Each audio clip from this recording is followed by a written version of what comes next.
پیراشوٹرز میں یہ ہے کہ ایک بندہ سیف اللہ نیازی صاحب کا ہے، ٹھیک ہے، ٹھیک ہو گیا، امام مالک، سید امام مالک ہے، ٹھیک، وہ اس کو سپورٹ کر رہا ہے سیف اللہ نیازی۔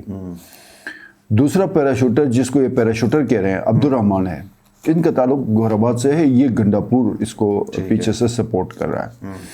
یہ ان دو کے حوالے سے ان کے بڑے تحفظات ہیں۔ تیسرا جو پیراشوٹر ان کے نزدیک ہے لیکن وہ سی ایم کا جو ہے وہ سمجھ لے بہت قریب ہے، یا سی ایم نے اس کے ہاتھ اس بات رکھا ہوا ہے۔ سردیوں میں اب نومبر سے لے کے مارچ کے آخر اور اپریل کے تیسرے ہفتے تک بجلی کا مسلسل آپ کا، اور اس دفعہ بدترین لوڈ شیڈنگ ہوگی۔ 44 ارب کے پروجیکٹ پہ ایک پروجیکٹ آپ اٹھا کے دیکھیں، نون لیگ نے جو دیا تھا بلتستان کو، رزلٹ کیا آیا؟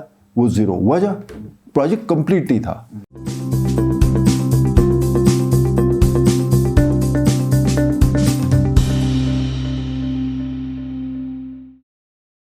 بسم اللہ الرحمن الرحیم۔ ناظرین السلام علیکم، آپ دیکھ رہے ہیں IMN پروگرام میں حالات حضرہ، اور حالات حضرہ میں آج ہمارے ساتھ موجود ہیں سینئر صحافی شبیر میر۔ شبیر صاحب ویلکم۔ Thank you sir. کیا صورتحال ہے سر؟ راجہ ذکریہ کیا کوئی کچھ زیادہ ہی وہ ویسے تفصیلات آپ بتائیں گے، لیکن شاہ صاحب میں اتنا کہوں کہ راجہ صاحب گزشتہ کئی عرصے سے، کم از کم مہینوں سے ان کے اندر لاوا تو پک رہا ہے، یہ آپ کو بھی پتہ ہے، مجھے بھی پتہ ہے، لیکن ان کے گرد یہ میں سمجھ رہا ہوں کہ ان کے گرد اس طرح کا ایک گھیرا تھا، مطلب جو نظر نہ آنے والا گھیرا، کہ ان کو روکا گیا تھا کہ آپ ذرا آرام کریں، آپ کے جو تحفظات ہیں ان کو ایڈریس کیا جائے گا، یا کیا جائے گا، یا کچھ خود ہی انہوں نے خطرہ فیل کیا ہوگا کہ یار کچھ بولیں تو ہو سکتا ہے۔ تو بہرحال لاوا پک رہا تھا، اس کا تھوڑا سا جو انہوں نے اظہار کیا ہے، تو یہ آپ بتائیں جو شاہ صاحب کے اوپر ہوا تھا۔ نہیں، بیسیکلی اللہ پاک ان کی مغفرت فرمائے، جعفر شاہ صاحب جو صوبائی صدر رہے پاکستان تحریک انصاف کے، ان کی برسی منائی جا رہی تھی، تو صوبائی سیکریٹریٹ ان کی جو ہے PTI کی، وہاں پہ وہ تقریب تھی، وہاں پہ وہ منسٹرز تھے، فتح اللہ نظر آ رہے تھے، کرنل عبید صاحب نظر آ رہے تھے، اور راجہ ذکریہ، دو سینئر منسٹرز تھے، دونوں سینئر منسٹرز ہیں سر، اور ایک ساتھ وہ فتح اللہ صاحب موجود تھے، چونکہ ان کے ساتھ سینئر نہیں لگتا ہے، تو ہاکی میں کسی ٹائم پہ وہ جونیئر اور سینئر ہوتے تھے، دونوں بھائی تھے، نام سیم تھے، ہاں وہ مطلب اسی طرح۔ تو اس میں بیسیکلی جو اس نے راجہ ذکریہ کی جو ایک باڈی لینگویج بھی آپ اس میں دیکھ لیں، جو ویڈیو کلپ ہے اور پھر میڈیا میں جو رپورٹ ہوئی ہے، اور جس طرح سے اس نے ایک اپنی حکومت کو لتاڑا ہے، سب سے جو اہم میرے نزدیک، وہ باقی معاملات کو چھوڑ دیں، جس طرح اس نے بات کی کہ جی پیراشوٹرز اگر کسی نے اتارے GB کونسل کے ٹکٹ کے حوالے سے تو بھرپور مزاحمت ہوگی۔ اب پیراشوٹرز کون ہیں؟ پیراشوٹرز بھی نام سامنے آ گئے ہیں نا، لیکن یہ میرے خیال میں GB کونسل کے حوالے سے بات کر رہے تھے۔ ایک تو اس نے GB کونسل کے ٹکٹ، اس نے کہا جی اس سے پہلے بھی تمام جتنے بھی عہدے دیے گئے ہیں سب میں زیادتیاں ہو گئی ہیں، کسی حقیقی کارکن کو مثلاً کون سے عہدے دیے گئے ہیں، انہوں نے معاون خصوصی لیے ہیں، کوآرڈینیٹرز لیے ہیں، اس کے بعد پھر 3-4 اس طرح کے اور بھی چیزیں ہیں، وہ اس پہ بھی اس نے کہہ دیا کہ جی کسی عہدے پہ بھی کسی حقیقی کارکن کو ایکوموڈیٹ نہیں کیا۔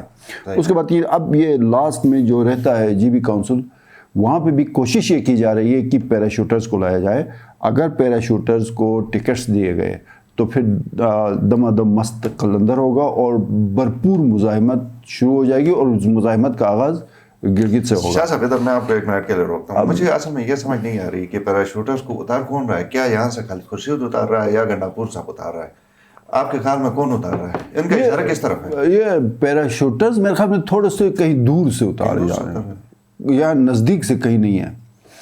پیراشوٹرز میں آپ کو کھل کے بتاؤں، پیراشوٹرز میں یہ ہے کہ ایک بندہ سیف اللہ نیازی صاحب کا ہے، ٹھیک ہے، ٹھیک ہو گیا، امام مالک، سید امام مالک ہے، وہ اس کو سپورٹ کر رہا ہے سیف اللہ نیازی۔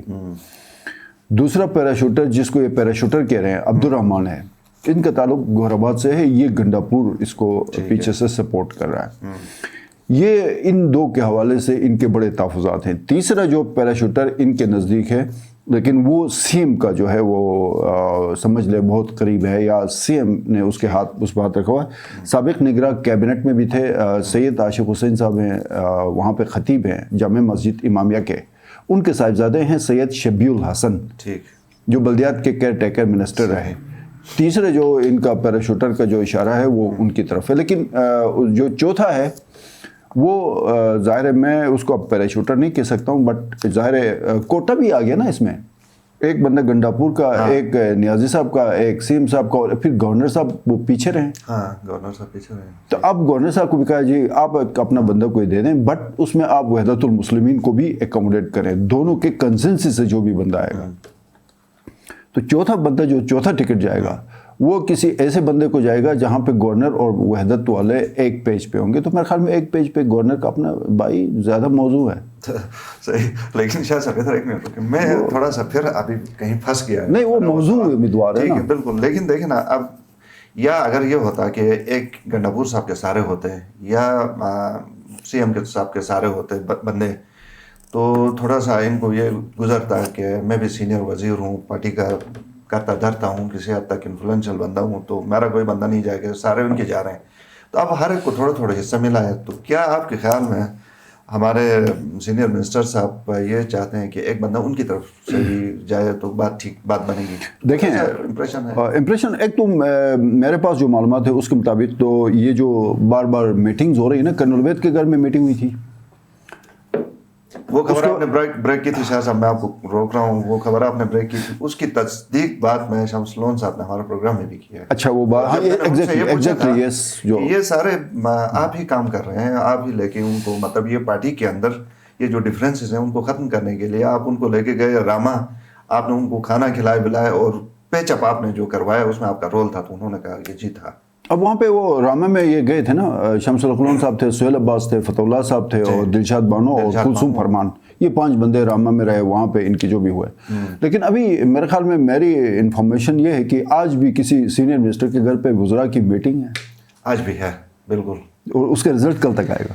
رزلٹ سر راجہ ذکریہ کے گھر میں میٹنگ ہے، راجہ صاحب کے گھر میں ہے، راجہ صاحب کے گھر میں میٹنگ ہے. ابھی جس وقت یہ پروگرام ریکارڈ ہو رہا ہے اس وقت وہ میٹنگ شاید شروع، تو رزلٹ کل تک آئے گا اس کا. اور ایشو یہی ہے سر، اور ایشو یہی ہے کہ آگے کس طرح جو ہے نا اس معاملے کو جو ہے وہ کس طرح ایکسپلائٹ کرنا ہے. اور جو آپ بات کر رہے ہیں نا کہ جب یہ گنڈاپور صاحب، سی ایم صاحب، گورنر اور سیف اللہ نیازی اکوموڈیٹ ہو رہے ہیں تو پیراشوٹرز کہاں سے آ گئے؟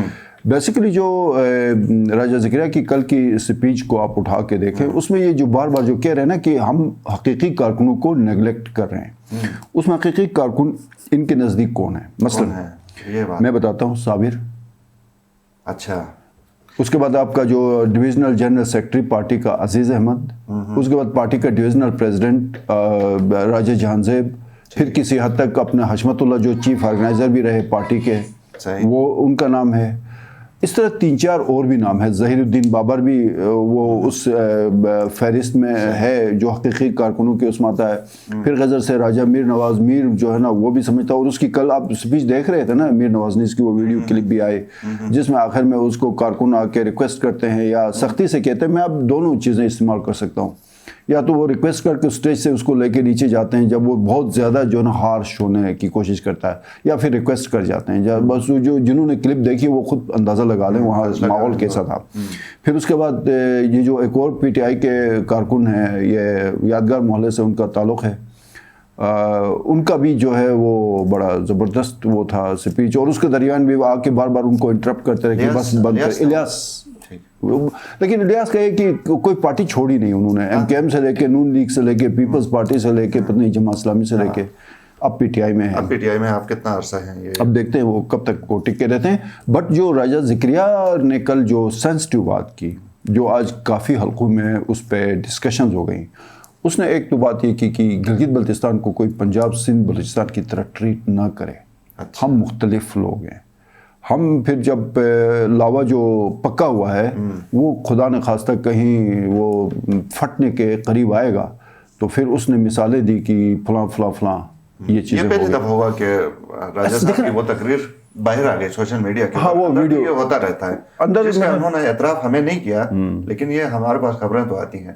پہلی دفعہ یہ ہوا کہ وہ سوشل میڈیا کے ذریعے پھر ہمیں پتہ چلا وہ ساری چیزیں سامنے آ گئی، وہ ساری چیزیں جو ہم کہہ رہے تھے وہ نہیں مان رہے تھے. لیکن مجھے ذاتی طور پہ اس تقریب میں بلایا گیا تھا جہاں پہ سارا کچھ ہوا. میں کسی وجہ سے نہیں جا سکا. اگر میں ادھر چلا جاتا تو وہ زیادہ اور بہتر میں ایکسپلین کر سکتا تھا اور آپ جاتے ہیں نا شاہ صاحب, پھر یہ ہونا بھی نہیں تھا. پھر آپ بہت ممکن ہے وہ مطلب ہاں تھوڑا سا وہ پھر میرے خیال میں ہاں وہ یہ ایک جرنلسٹ کا مسئلہ ہے, وہ کہیں ہوتا ہے تو بہت سارے معاملات میں نا وہ خاموشی اختیار کر لیتے ہیں. ہمیں اس لیے نہ جانا میرے خیال میں وہ بہتر ہے, کسی کو بھجوانا زیادہ بہتر ہے. تو اس میں وہ جو اس نے دوسری جو سینسٹیو بات کی, اس نے کہا جی یہ جو پیکیج یا جو بھی معاملات ہیں آئینی حقوق کے حوالے سے, عبوری آئینی صوبے کا, اس نے کہا جی کہ ہمیں تو کسی نے اعتماد میں لیا, ہمیں اس پہ بھی تحفظات ہیں کہ یہ کیا ہو کیا رہا ہے, بیچا جا رہا ہے نہیں بیچا جا رہا ہے, کیا کیا جا رہا ہے. تو اب وہ خالد خورشید صاحب کو بھی یہ سوالیہ نشان ہے کہ اس کے کیبنٹ کا ایک سینئر ترین منسٹر کہہ رہا ہے کہ ہمیں اعتماد میں نہیں لیا. تو پتہ نہیں خالد خورشید صاحب نے پھر اعتماد میں کس کے لیا؟ ویسے صحافیوں کو تو اس نے اعتماد میں لیا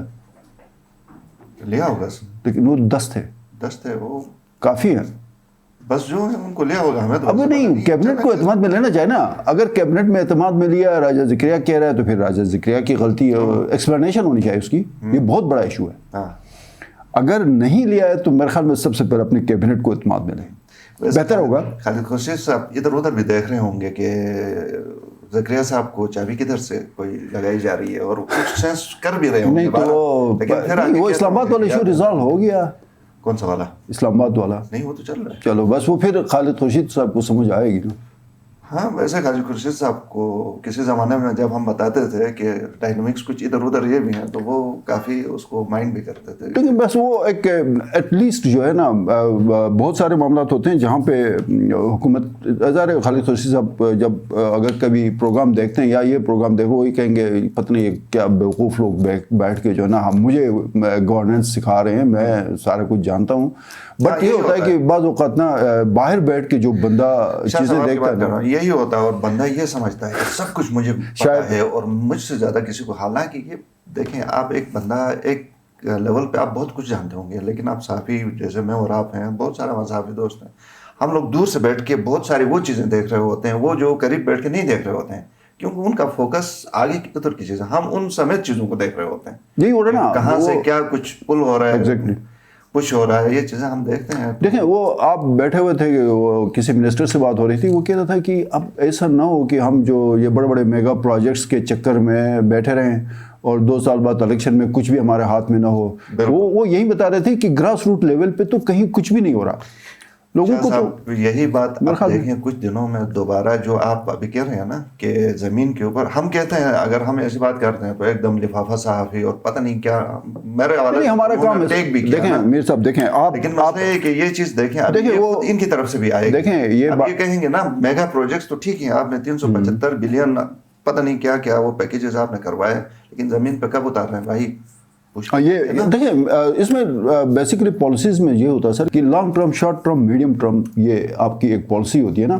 یہ آپ کی جتنے بھی پی ایس ٹی پی 3 خرب اور 70 ارب کے پروجیکٹس ہیں, یہ بہت لانگ ٹرم ہے. کوئی 6 سال میں مثلا عطاباد 54 میگا واٹ ہے, وہ کم از کم 7 سال لگ جائیں گے, ٹھیک ہے. اس کے بعد پھر یہ جو آپ کے 3-4 شاہراہوں کا جو ان کا ایشو ہے, گلگت غزر اور چترال ایکسپریس وے کا معاملہ ہے, یا سکردو کو لنک کر رہے ہیں شگرتھنگ اور یہ بوبن والا جو ایشو ہے, اور پھر استول اے وی آر کہتے ہیں استور ویلی روڈ. اب یہ جو آپ کا یہ تو 3-4 سال لگیں گے. اب آپ یہ دیکھ لیں جوگلوٹ سکردو روڈ جس کو جیسار کہتے ہیں, یہ نون لیگ کے دور میں کام شروع ہوا 2017 میں, ابھی کہیں جا کے پی ٹی آئی کے دور میں یہ کمپلیٹ ہو رہا ہے. 90% نون لیگ کے دور میں اس کا کام مکمل ہوا تھا. اس کے باوجود نون لیگ کو کیا ملا بلتستان سے؟ 0. وہ سارے لوگ بھی چھوڑ کے گئے تھے. 44 ارب کے پروجیکٹ پہ ایک پروجیکٹ آپ اٹھا کے دیکھیں نون لیگ نے جو دیا تھا بلتستان کو, رزلٹ کیا آیا؟ وہ 0. وجہ پروجیکٹ کمپلیٹ نہیں تھا. لوگ یہ دیکھتے ہیں کہ جی آج کام کیا ہوا, آج ہمارے گھر میں شام کو کیا اچھی ہمیں پوزیٹو اچھی خبر کیا ہوتی ہے, اچھی خبر کیا ہوتی ہے لوگوں کی. وہ اتنا اب اگلا جو آپ کا بجلی کا جو لوڈ شیڈنگ کا ایشو ہے آئے گا, جو ابھی اس پہ جو ہیو اینڈ کرائی ہوگی. پانی پہ آپ گرمی میں آپ نے دیکھا خواتین سڑکوں پہ تھی, خومر کی خواتین نے ڈی سی آفس کے سامنے 4 مظاہرے کیے, جس کو آپ کے خیمہ لگا کے بیٹھے ہیں نا پانی کے ایشو پہ. چونکہ اب سردیوں میں پانی کا ایشو نہیں ہوتا, سردیوں میں اب نومبر سے لے کے مارچ کے آخر اور اپریل کے تیسرے ہفتے تک بجلی کا مسلسل آپ کا, اور اس دفعہ بدترین لوڈ شیڈنگ ہوگی. اس کے بعد ہیو اینڈ کرائی ہے.